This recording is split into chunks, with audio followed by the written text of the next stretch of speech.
I'm a NICU nurse at Children's Hospital of Philadelphia, where I've been working for 23 years.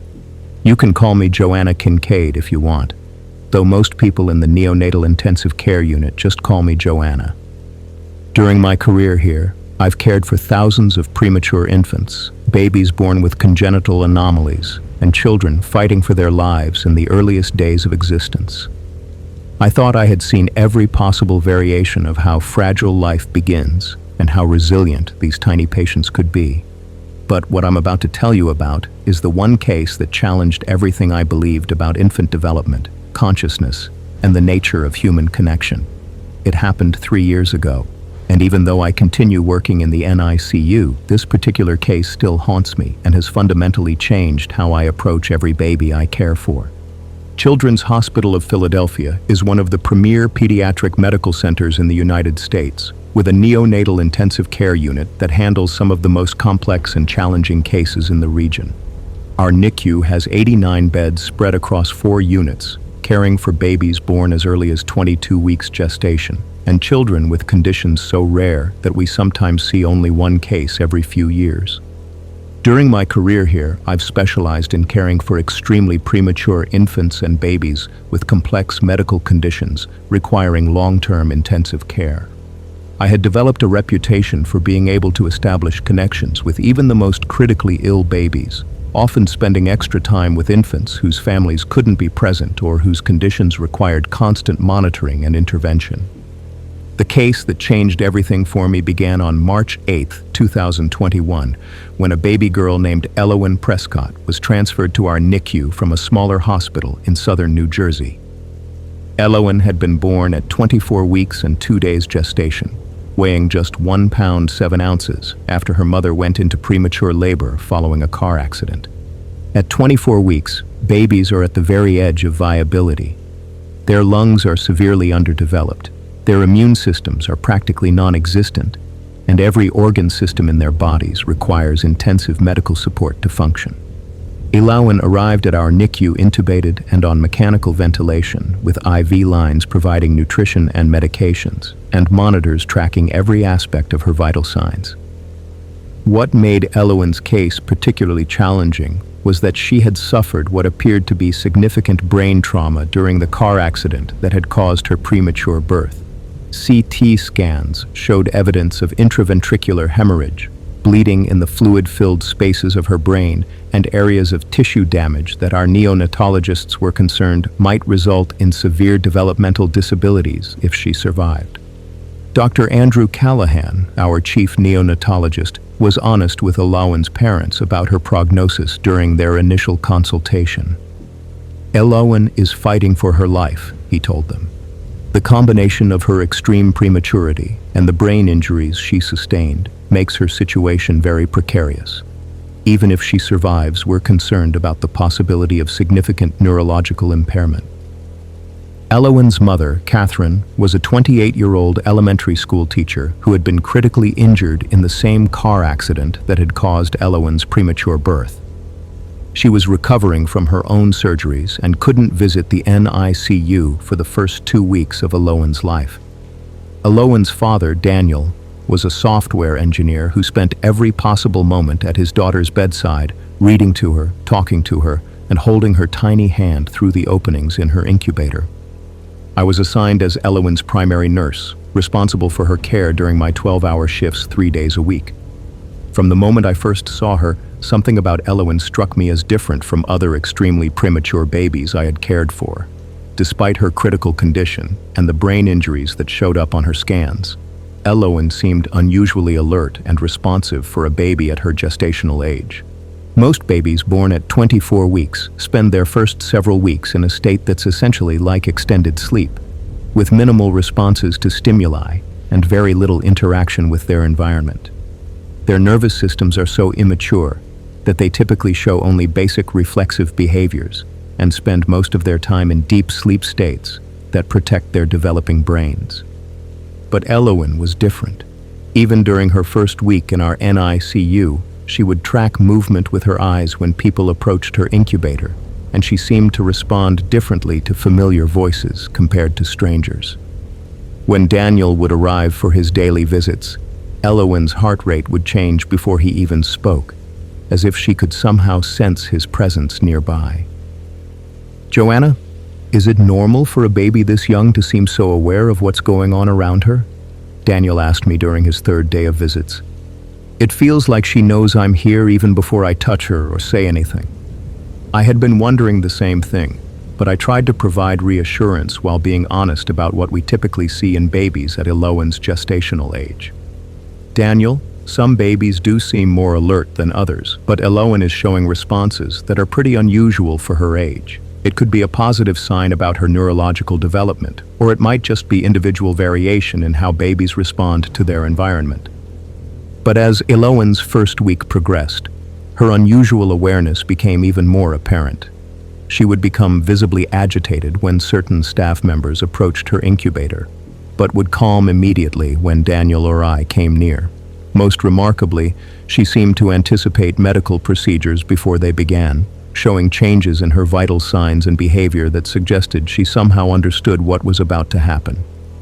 During Elowan's second week, Dr. Callahan ordered follow-up brain imaging to assess whether her intraventricular hemorrhage was resolving or expanding. The results were puzzling in ways that challenged our medical understanding of brain injury and infant development. "Joanna, I need you to look at something," Dr. Callahan said, calling me to review Elowan's latest MRI scans. Elowan's brain images don't make sense in the context of her behavior and responses. The MRI showed that Elowan's brain injuries were actually more extensive than her initial CT scans had revealed. There was significant damage to areas of her brain that are responsible for consciousness, sensory processing, and motor control. Based on the location and severity of these injuries, Elowan should have been showing minimal responses to stimuli and very limited awareness of her environment. "Dr. Callahan, how do you explain Elowan's alertness and responsiveness given the extent of her brain damage?" I asked. "I can't explain it, Joanna. Based on these images, Elowan should be showing much more limited neurological function than what we're observing. It's as if her consciousness and awareness are functioning independently of the brain structures that we know are responsible for these functions." This discrepancy between Elowan's brain imaging and her actual behavior became even more pronounced during her third week. Elowan began showing responses that seemed impossible for any newborn, let alone a baby with significant brain injuries. The first incident that truly disturbed me occurred during a routine medical procedure. Dr. Phoebe Winslow, one of our neonatology fellows, needed to perform a lumbar puncture to rule out infection in Elowan's central nervous system. This is a procedure that involves inserting a needle between the vertebrae and the lower back to collect spinal fluid for testing. As Dr. Winslow prepared her equipment and positioned Elowan for the procedure, something extraordinary happened. Before anyone had touched Elowan or begun the procedure, her vital signs began changing in patterns that suggested she was experiencing pain and distress. Her heart rate increased, her blood pressure rose, and she began showing signs of agitation. "Joanna, has anyone touched Elowan or started positioning her for the procedure yet?" Dr. Winslow asked. "No, we're still setting up the equipment. She shouldn't be responding to anything yet." But Elowan's distress continued to escalate, even though no one had laid hands on her or begun any aspect of the lumbar puncture. Most disturbing was that her vital sign changes followed the exact patterns we typically see during and after lumbar puncture procedures, as if she was experiencing the physical sensations of a procedure that hadn't yet begun. "Dr. Winslow, this doesn't make medical sense," I said as we watched Elowan's monitors. "She's showing physiological responses to pain and stress, but we haven't done anything that should be causing her discomfort." As Dr. Winslow finally began positioning Elowan for the lumbar puncture, her vital signs began to normalize, as if the actual physical sensations of being moved and positioned were less distressing than whatever she had been experiencing beforehand. "It's almost like she was anticipating the procedure and experiencing it before we actually started," Dr. Winslow observed. "But that's impossible for a baby at her developmental stage, especially with her brain injuries." The lumbar puncture itself proceeded normally, with Elowan showing the typical physiological responses we expect during the procedure. but her advanced reaction to a procedure that hadn't yet begun suggested forms of awareness and anticipation that challenged everything we understood about infant consciousness and development. Over the following days, Elowen continued to demonstrate responses that seemed to transcend normal infant capabilities. She would show changes in her vital signs and behavior before shift changes, as if she could somehow sense when different nurses were about to take over her care. Most remarkably, she seemed to respond differently to staff members based on their experience and competence, showing more stable vital signs and better feeding tolerance when cared for by senior nurses compared to newer staff members. "Joanna, I swear Elowen can tell the difference between nurses who know what they're doing and those who are still learning," Daniel observed during one of his visits. "Her monitors always look better when you're taking care of her compared to some of the other nurses." I had noticed the same pattern, but it raised disturbing questions about how Elowen could possibly assess the competence and experience of her caregivers. Newborns, especially extremely premature babies with brain injuries, shouldn't be capable of making such sophisticated judgments about the people caring for them. During Elowen's 4th week, her unusual awareness took on dimensions that extended beyond medical care and seemed to involve emotional and psychological understanding that should have been impossible for any infant. Catherine, Elowen's mother, was finally able to visit the NICU for the first time since the accident. She was still recovering from her own injuries and was using a wheelchair with visible scarring on her face and arms from the crash that had caused Elowen's premature birth. When Catherine first approached Elowen's incubator, something happened that I had never witnessed in 20 years of NICU nursing. Elowen's vital signs changed dramatically, but not in the ways we typically see when babies are introduced to new people. Instead of the usual patterns of initial agitation followed by gradual acceptance, Elowen's heart rate and breathing patterns shifted into rhythms that seemed to mirror Catherine's emotional state. Catherine was crying as she looked at her daughter for the first time, overwhelmed by guilt about the accident and fear about Elowen's condition. As Catherine's crying intensified, Elowen's vital signs began showing patterns that suggested she was somehow sharing in her mother's emotional experience. "Daniel, look at Elowen's monitors," I whispered. "Her heart rate variability is synchronizing with Catherine's breathing patterns." This synchronization was medically inexplicable.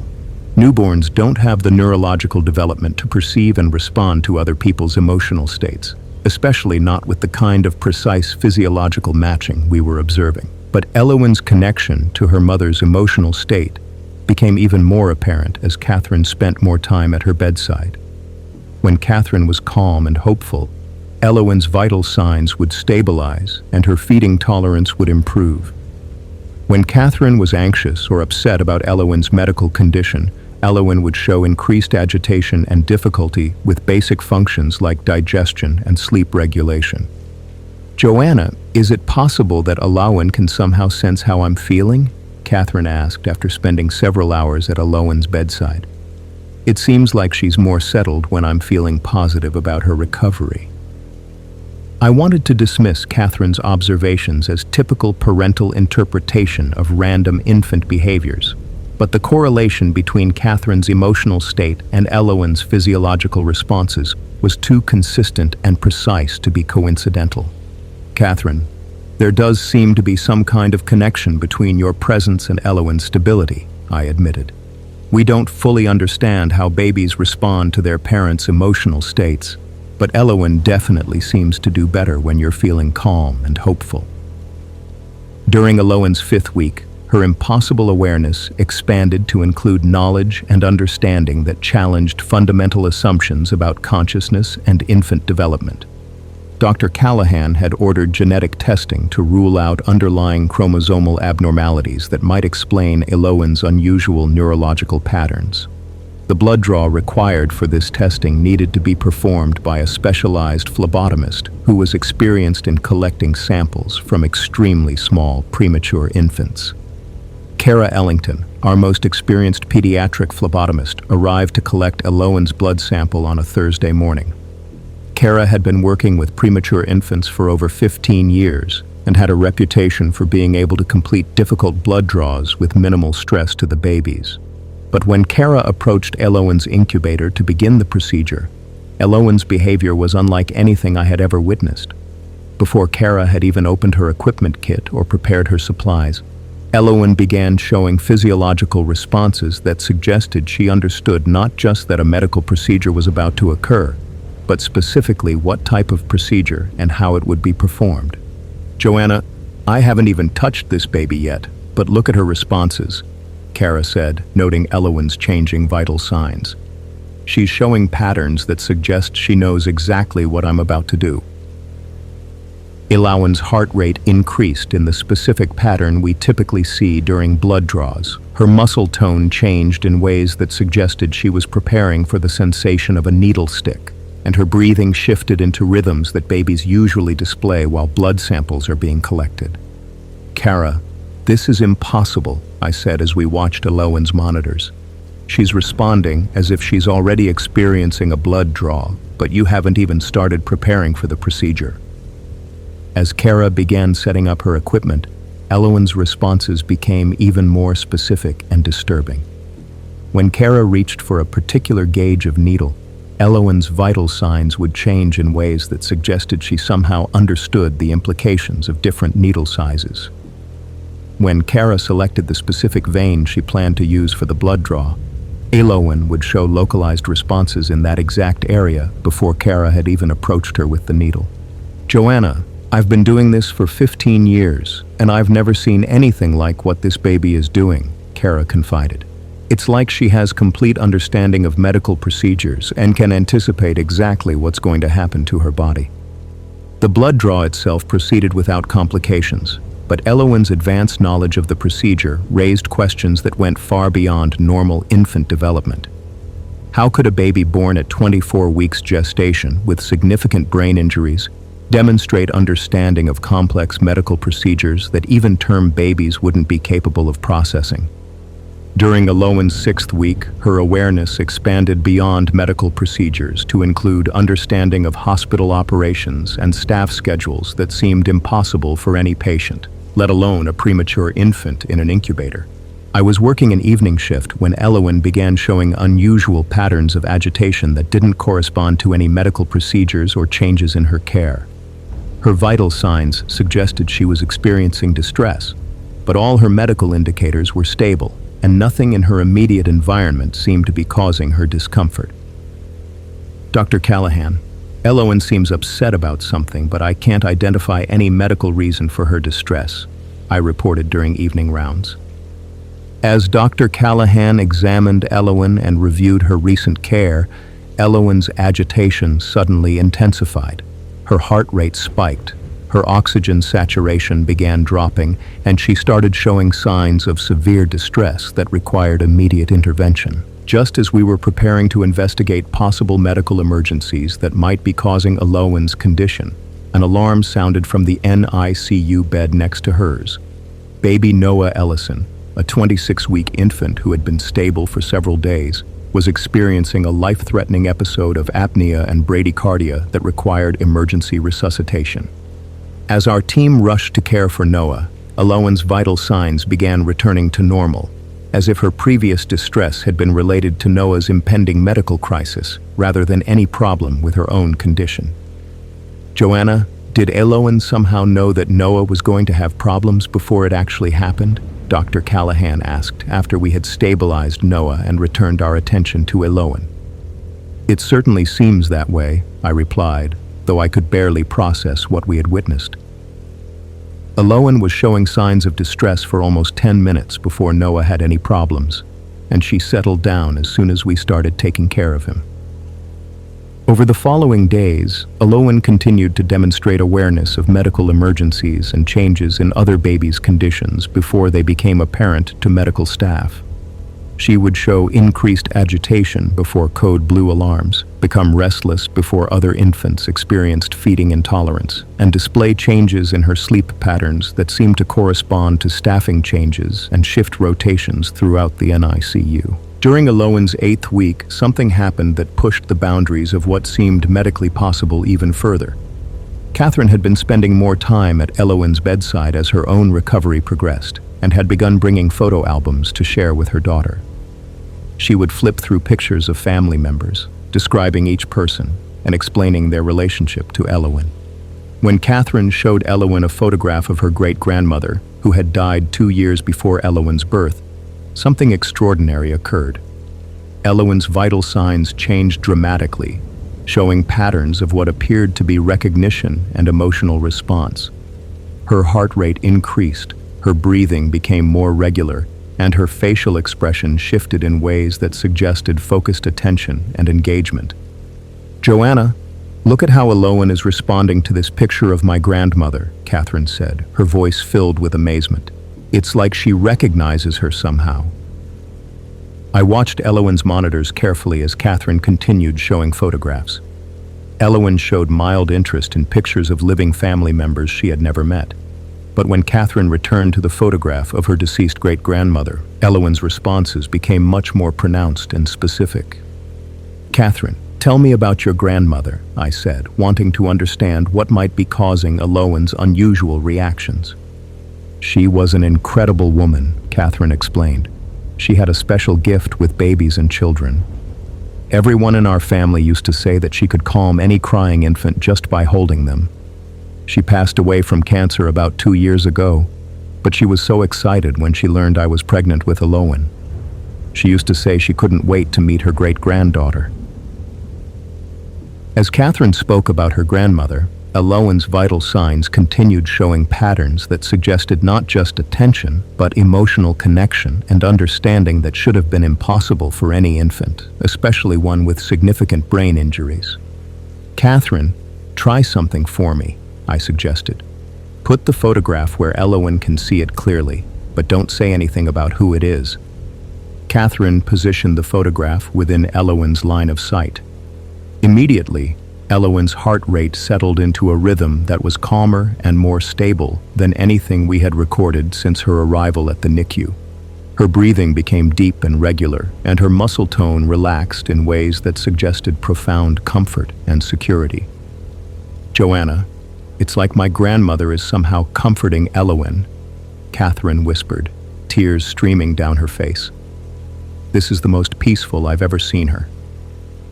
I couldn't explain what we were witnessing using any medical knowledge I possessed, but Elowen's responses to the photograph were undeniable and profound.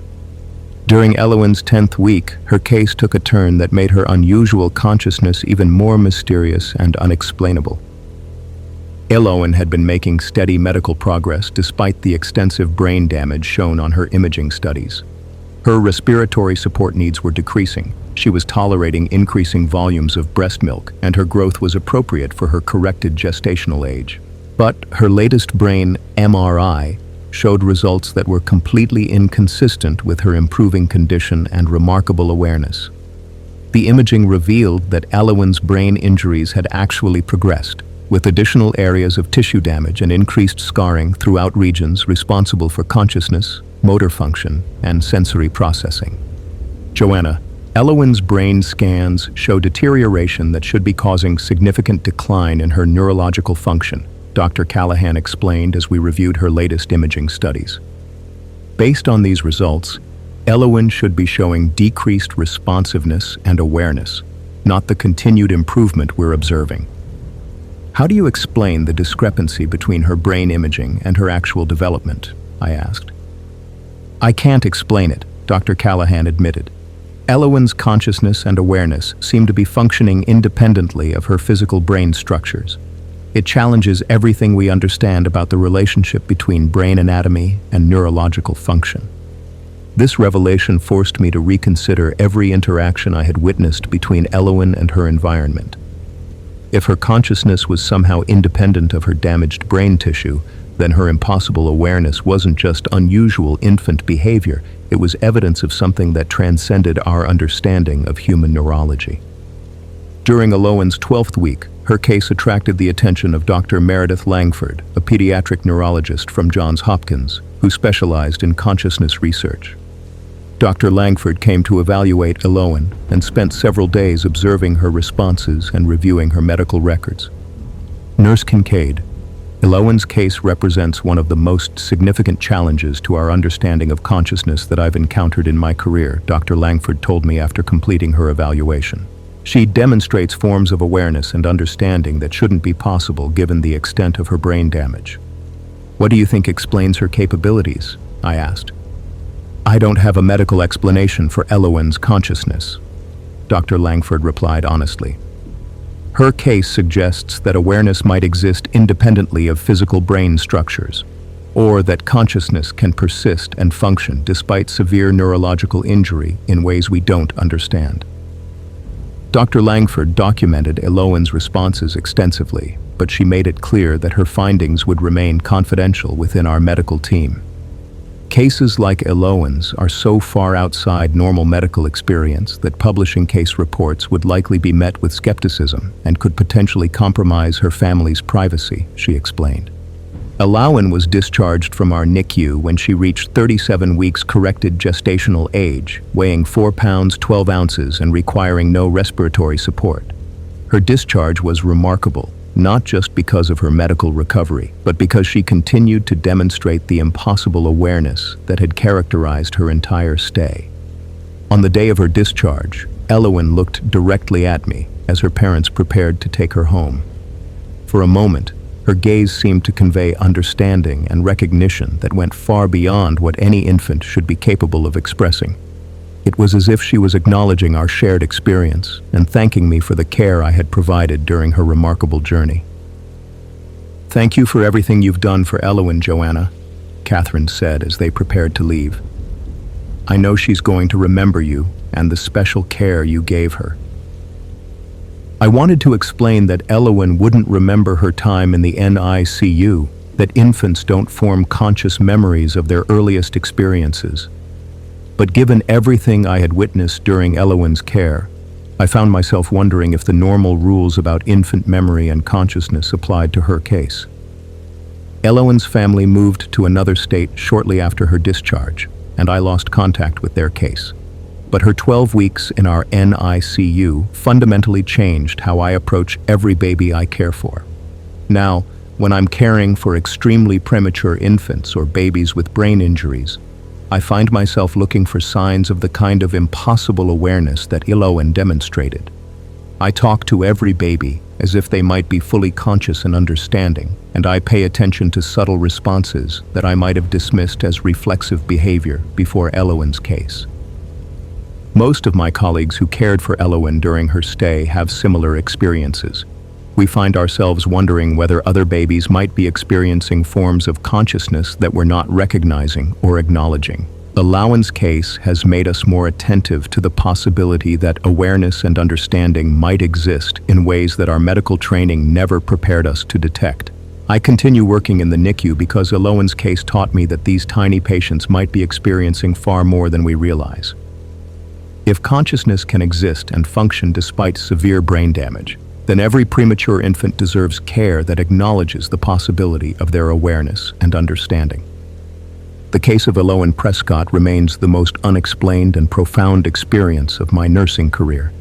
It challenged every assumption I had about infant development, consciousness, and the relationship between mind and brain. Most importantly, it reminded me that the babies we care for in the NICU might be far more present and aware than medical science currently recognizes. Elowen's impossible consciousness during her 12 weeks in our unit demonstrated that awareness might transcend physical limitations in ways we don't understand. Her case serves as a humbling reminder that consciousness, infant development, and the nature of human awareness contain mysteries that challenge our most fundamental medical assumptions. Even now, 3 years later, I think about Elowen daily. Her case continues to influence how I provide care to every baby in our NICU, because it taught me that consciousness might exist in places and ways that medicine has yet to acknowledge or understand. Elowen's remarkable awareness during those 12 weeks will forever remind me that the patients we care for, especially the most vulnerable ones, might be experiencing forms of understanding and connection that remain completely invisible to our current medical knowledge. The most important lesson from Elowen's case isn't medical or scientific, it's deeply human. It reminds us to approach every patient, especially premature infants and children with brain injuries, with the assumption that consciousness and awareness may be present even when conventional medical wisdom suggests otherwise.